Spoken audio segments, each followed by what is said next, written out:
नमस्कार, आप सभी का स्वागत है आपका अपने चैनल फोन क्लासेस में। अब हम यूरोपीय व्यापारिक कंपनियों के आगमन में अगले पड़ाव की ओर बढ़ते हैं।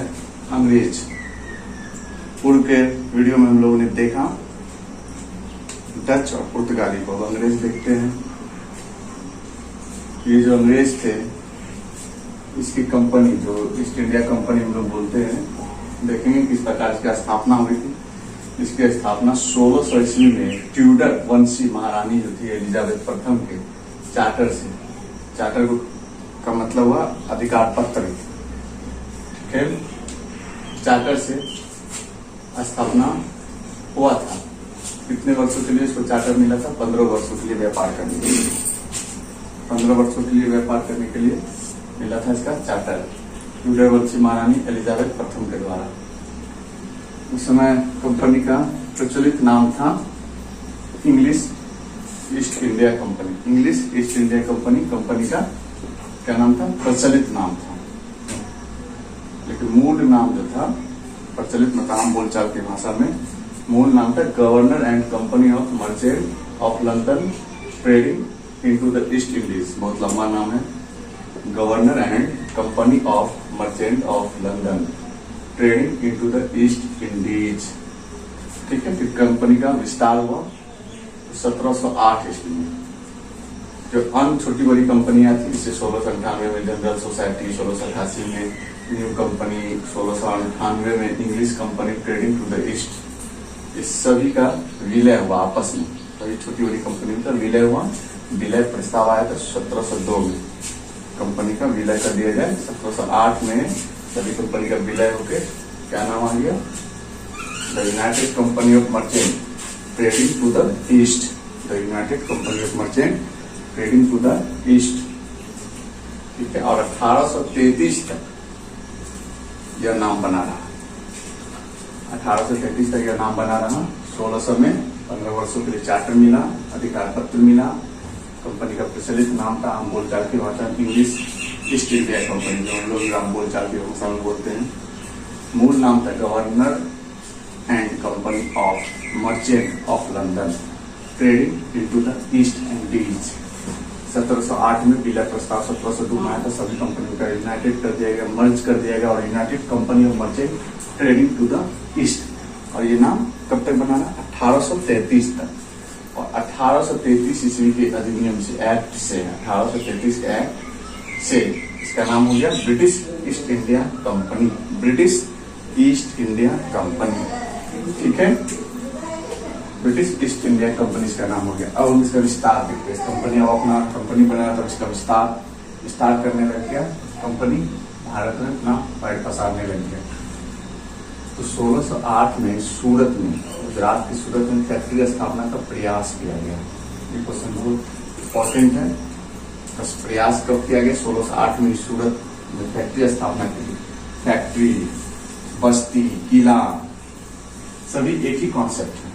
ठीक है, एक ही नाम है। फैक्ट्री हो, जहाँ फैक्ट्री पढ़ेंगे, पुर्तगाली बस्ती पढ़ लें, अंग्रेजी बस्ती पढ़ लें, किला पढ़ लें, सभी एक ही नाम है। तो जेम्स प्रथम का दूत विलियम हॉकिंस था। जहांगीर के दरबार में, किसके दरबार में? कभी कभी पूछ देता है कि विलियम हॉकिंस किसके दरबार में आया था? अकबर, जहांगीर, शाहजहां। तो जहांगीर के दरबार में आया था। जेम्स प्रथम का दूत था। जेम्स प्रथम राजा थे, ब्रिटिश राजा। उसके दूत था विलियम हॉकिंस। और जहांगीर के दरबार में आया था सूरत के लिए, सूरत में स्थापना करने के लिए।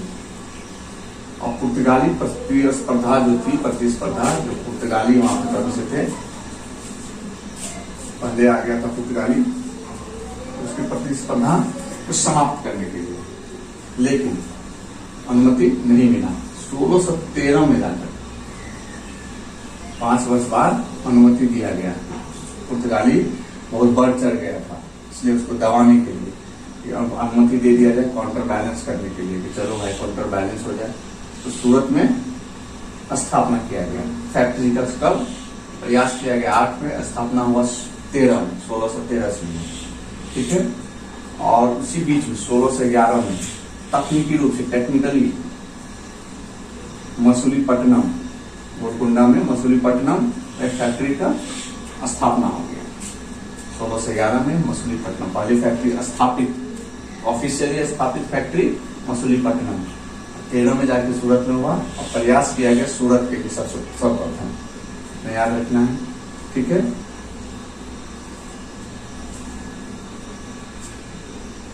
और ये मसूलीपट्टनम दक्षिण भारत की प्रथम फैक्ट्री थी।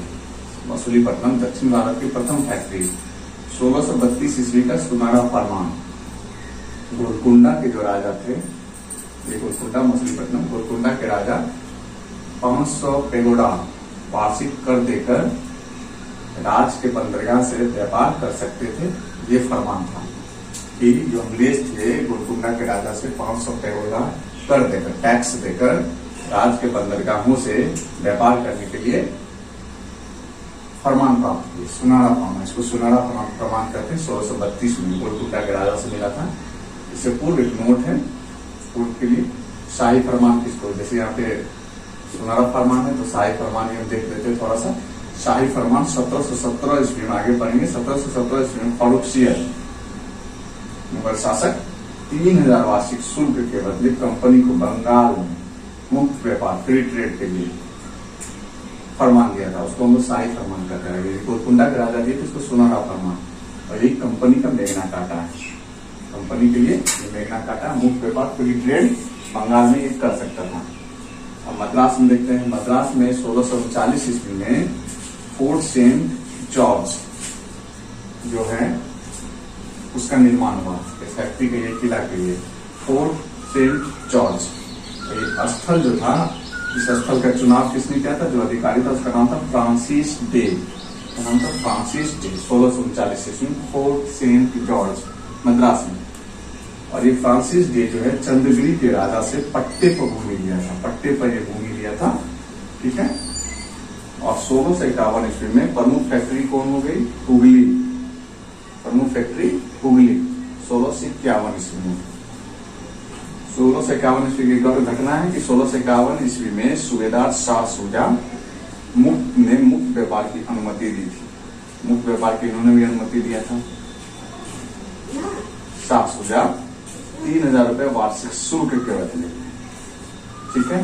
पहली बार जो मुक्त व्यापार करने के लिए बंगाल, बिहार और उड़ीसा में शाह शुजा ने 1651 में ही मुक्त व्यापार की अनुमति दिया था, 3000 वार्षिक शुल्क के बदले, ठीक है। अब आते हैं बम्बई की घटना। 1667 में इसके बाद बम्बई में क्या होता है, स्टुअर्ट वंशी शासक, ठीक है, स्टुअर्ट वंशी शासक चार्ल्स द्वितीय का शादी किससे हो जाता है, पुर्तगाली राजकुमारी कैथरीन से, ठीक है, पुर्तगाली राजकुमारी कैथरीन से। तो यही पुर्तगालियों ने अंग्रेजों को बम्बई द्वीप दिया, ठीक है, बम्बई द्वीप ब्रिटिश को दिया, जो चार्ल्स द्वितीय था उनको दिया बम्बई द्वीप, जो गिफ्ट के रूप में हो या दहेज के रूप में माना जाता, दहेज के रूप में दे दिया बम्बई ही का द्वीप। और इसी द्वीप को ब्रिटिश जो चार्ल्स द्वितीय महाराजा थे, शासक थे, 10 पाउंड वार्षिक शुल्क के बदले ये किसको दे दिया, कंपनी को दे दिया गया, ठीक है। तो कंपनी स्टैब्लिश हुई थी 1600 में, उसको दे दिया 10 पाउंड वार्षिक शुल्क के बदले कि तुम जाके बम्बई पे अपना व्यापार कर सकते हो। 1667 की घटना भी बम्बई में किस प्रकार अंग्रेज आए ये हम लोग जाने। अब है कि 1668 में औरंगजेब द्वारा अंग्रेजों को हुगली में हराया गया, हुगली से भगाया गया, ठीक है, क्योंकि प्रमुख फैक्ट्री बन चुकी थी हुगली, बहुत प्रमुख स्थल हो चुका था अंग्रेजों का हुगली 1651 में। 1667 में औरंगजेब द्वारा अंग्रेजों को हुगली में हराया गया, वहां से भगाया गया, ठीक है। अब हम जानते हैं कि सर इसी में हुआ, सर जॉन चाइल्ड जो अंग्रेज अधिकारी थे, इसी के नेतृत्व में तब शांति व्यवस्था कायम करने के लिए बैठक हुआ औरंगजेब के साथ। सर जॉन चाइल्ड जो हुगली से भगाया गया था कि अब शांति व्यवस्था हुआ कि हमको रहने दीजिए यहीं पे, ठीक है। और इसमें एक और पूर्व की घटनाएं हुई थी जो हम लोग पुर्तगाल जब पढ़ रहे थे, पुर्तगाली उस समय देखे थे। 1632 ईस्वी में पुर्तगाली ने नमक के व्यापार पर एक अधिकार कर लिया था। शाहजहां ने हुगली मुंह से हराया था। हुगली का 2 घटना याद रखें, कोरिलेट करके पढ़ेंगे तो याद रहेगा, ऑब्जेक्टिव बनाने में सहूलियत होगी पीटी में। 1667 में औरंगजेब ने हराया था किसको, अंग्रेज को हुगली में, और 1632 में शाहजहां ने हराया था पुर्तगाल को, पुर्तगालियों को, ठीक है, हुगली में। ये हो गया। अब है कि 1698 में कलकत्ता में फैक्ट्री का स्थापना हुआ। ठीक है, उसका नाम पड़ा फोर्ट विलियम। इसे ही प्रथम प्रेसिडेंसी बोला जाता है। फोर्ट विलियम को ही प्रथम प्रेसिडेंसी बोला जाता है। संस्थापक होते जॉब चारनाक। जॉब चारनाक याद रखिएगा। मद्रास में हो गया था 1640 में, बम्बई में 1667 में, 98 में 98 में 1698 में 98 में 1698 में फोर्ट विलियम का स्थापना हुआ था कलकत्ता में। प्रथम अध्यक्ष कौन थे? Charles Eyre. संस्थापक थे जॉब चारनाक, अध्यक्ष थे चार्ल्स आयर। इस भूमि की प्राप्ति कहाँ हुई थी? इस भूमि की प्राप्ति जो हुई थी 1698 में बंगाल के सूबेदार अजीमुस्सान, इसका पुत्र बहादुर प्रथम या मुअज्जम का पुत्र था अजीमुस्सान। उन्होंने सुल्तानाती, कालिकाता तथा गोविंदपुर नामक 3 गांव की जमींदारी दिया था। कितने के बदले? 1200 रुपए वार्षिक कर के बदले 3 गांव की जमींदारी अजीमुस्सान ने अंग्रेजों को दिया था। ठीक है, और यही कोलकाता 1911 ईस्वी तक ब्रिटिश भारत की राजधानी रही। यही कोलकाता 1911 ईस्वी तक ब्रिटिश भारत की राजधानी रही। ठीक है, और इसी मान्यता 1717 का शाही फरमान जो हम लोग वहां देखे थे, शाही फरमान पढ़े थे, गोलकुंडा का राजा का सोनारा फरमान था। 1632 में 1717 का फर्रुखशेर का शाही फरमान। फर्रुखशेर के समय जॉन सरमन की अध्यक्षता में एक टीम आया, मिशन आया कि हमको यहाँ पे किला बनाने दीजिए, हमको फैक्ट्री स्थापित करने दीजिए। 3000 वार्षिक शुल्क के बदले बंगाल में मुक्त व्यापार की अनुमति दे दिया। किसने? फर्रुखशेर ने। इसी को मैग्ना कार्टा कहते हैं। जहांगीर के दरबार में कौन आया था? कैप्टन हॉकिंस, टॉमस रो, याद रखिएगा। एक साथ आया दरबार में जॉन सरमन, फर्रुखशेर के दरबार में, इसलिए तो जहांगीर के दरबार में कैप्टन हॉकिंस, टॉमस रो। औरंगजेब के दरबार में जॉन चाइल्ड, और सरमन के फर्रुखशेर के दरबार में Surman, Farrukhsiyar, Hawkins, Thomas Roe, Jahangir और जॉन चाइल्ड बच्चा आया था औरंगजेब के दरबार में। ठीक है, अब देखते हैं जैसे फोर्ट विलियम कलकत्ता में है, तो हम लोग आगे पुलिकट में गिरडिया दुर्ग पढ़ चुके हैं। पुलिकट में गिरडिया दुर्ग, चिंचोरा में गुस्ताव फोर्ट, मद्रास में फोर्ट सेंट जॉर्ज, पांडिचेरी में फोर्ट लुई, कलकत्ता में फोर्ट विलियम। तो 5 वो है, याद रखिएगा। पुलिकट में गिरडिया दुर्ग, चिंचोरा में गुस्ताव फोर्ट, मद्रास में फोर्ट सेंट जॉर्ज, पांडिचेरी में फोर्ट लुई, कलकत्ता में फोर्ट विलियम। एक टाइप का चीज है, इसलिए एक जगह पीटी पॉइंट ऑफ व्यू से मैचिंग करने भी आ जाता है। ठीक है, स्तंभ एक को स्तंभ बी से मिला है, कॉलम ए तो कॉलम बी से मिला है, ऐसा ही ट्रू फॉल्स किसी में असर्शन रीजनल में भी आ सकता है। तो पुलिकट के दुर्ग जो स्थापना होता है, गिरडिया दुर्ग, चिंचोरा में गुस्ताव फोर्ट, कलकत्ता में फोर्ट विलियम, मद्रास में फोर्ट सेंट जॉर्ज, पांडिचेरी में फोर्ट लुई। इस प्रकार हम अंग्रेज का आगमन देखे। अब हम फ्रेंच का आगमन देखते हैं। ठीक है, आप लोग इसका स्क्रीनशॉट ले लीजिए।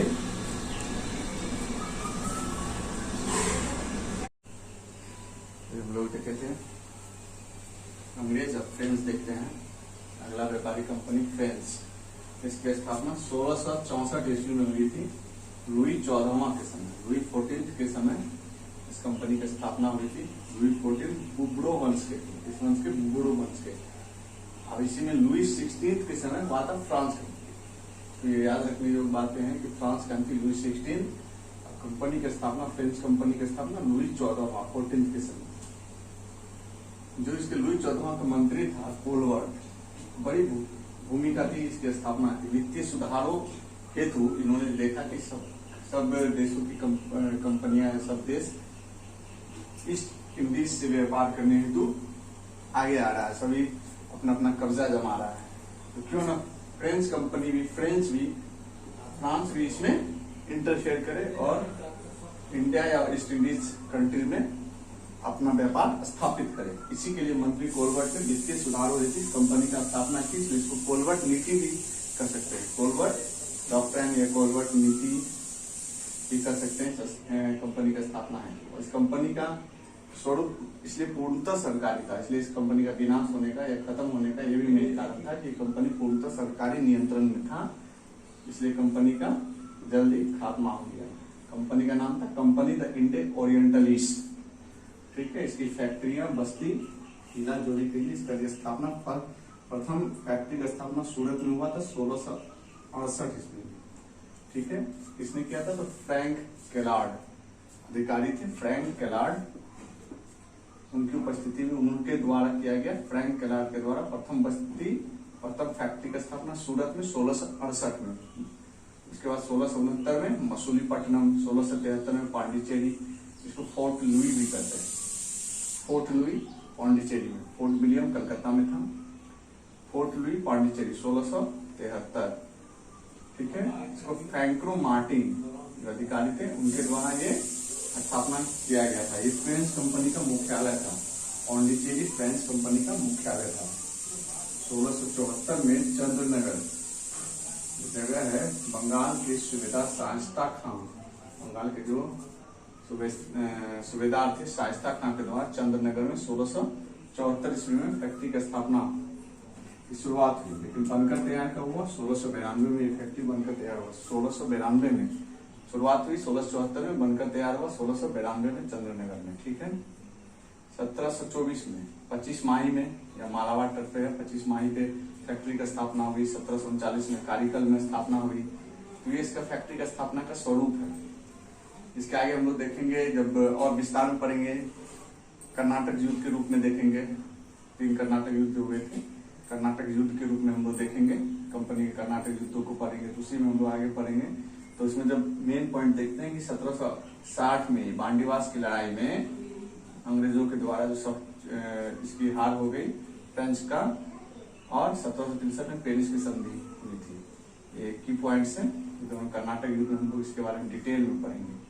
इन दोनों के बारे में डिटेल में कर्नाटक युद्ध में पढ़ेंगे। तो देखते हैं, स्थापना 1664 हुई थी। लुई 14वां के समय पुलवर्ट मंत्री था। कंपनी द इंडिया ओरिएंटलिस्ट नाम था। स्वरूप पूर्णतः सरकारी था। पहला सूरत 1667 फ्रैंक केलार्ड 1639 मसूलीपट्टनम, 1673 पांडिचेरी, फोर्ट लुई बोला जाता, फ्रैंको मार्टिन ये मुख्यालय बना रहा। 1674 में चंद्रनगर बनकर तैयार हुई। 1692 में सूबेदार शाइस्ता खां ने दिया था। 1724 में 25 माही मालाबार तट पर, 1739 कारिकल में बांडीवास की लड़ाई 1760 में। डिटेल में पढ़ेंगे कर्नाटक युद्ध में। अगला वीडियो जो होगा कर्नाटक युद्ध में डिटेल में पढ़ेंगे। इसके बाद अगली कंपनी है डेनिस, PDEDEFS। तो अगली कंपनी डेनिस अंग्रेजों के बाद आई थी। ठीक है। P पुर्तगाल, डच, PD अंग्रेज, E मान डी डेनिस। ठीक है। फ्रेंच और स्वीडिश अंग्रेजों के बाद 1616 में फर्स्ट डेनिस व्यापार समझौते के तहत इस कंपनी की स्थापना हुई थी। कहाँ? ट्रेंकोबार या तंजौर में, तमिलनाडु में। प्रथम फैक्ट्री 1620 ट्रेंकोबार में ही स्थापना किया था। पहली फैक्ट्री 1620 में। सेकेंड हुआ था 1676 में श्रीरामपुर या शेरामपुर कर सकते हैं, पश्चिम बंगाल में। ठीक है। सेकेंड फैक्ट्री 1676 ईस्वी श्रीरामपुर शेरामपुर बंगाल में। प्रथम फैक्ट्री 1620 में ट्रेंकोबार या तंजौर में हुई थी। और 1745 ईस्वी में डेनिस कंपनी जो है अपनी ज्यादा दिनों तक नहीं चल पाया, तो 1745 ईस्वी में डेनिस कंपनी अपनी फैक्ट्री को अंग्रेजों को बेचकर यहाँ से चले गए। ठीक है। स्वीडिश अंतिम कंपनी है स्वीडिश, ये सबसे अंत में आई थी। ठीक है। सबसे अंत में आई, स्थापना हुआ था 1731 में। लेकिन इसका भारत के साथ ज्यादा व्यापार में संलग्नता नहीं रही। चीन के साथ व्यापार में अधिकतर संलग्न रहे ये स्वीडिश कंपनी। इस प्रकार हम लोग यूरोपीय व्यापारिक कंपनियों का भारत में आगमन पढ़े और इसका ऑब्जेक्टिव प्रैक्टिस करेंगे प्रीवियस पेपर का, जो कि night study with me series में शुरुआत हो चुकी है। इस चैप्टर्स का हो चुका है, तो आप लोग जरूर इस वीडियो को भी देखिएगा। इस वीडियो को लाइक शेयर और सब कमेंट करना ना भूलिएगा। इससे संबंधित कुछ भी डाउट्स हो तो कमेंट अवश्य कीजिएगा। इसके बाद हम लोग पढ़ेंगे कर्नाटक युद्ध। धन्यवाद। जय जवान जय किसान।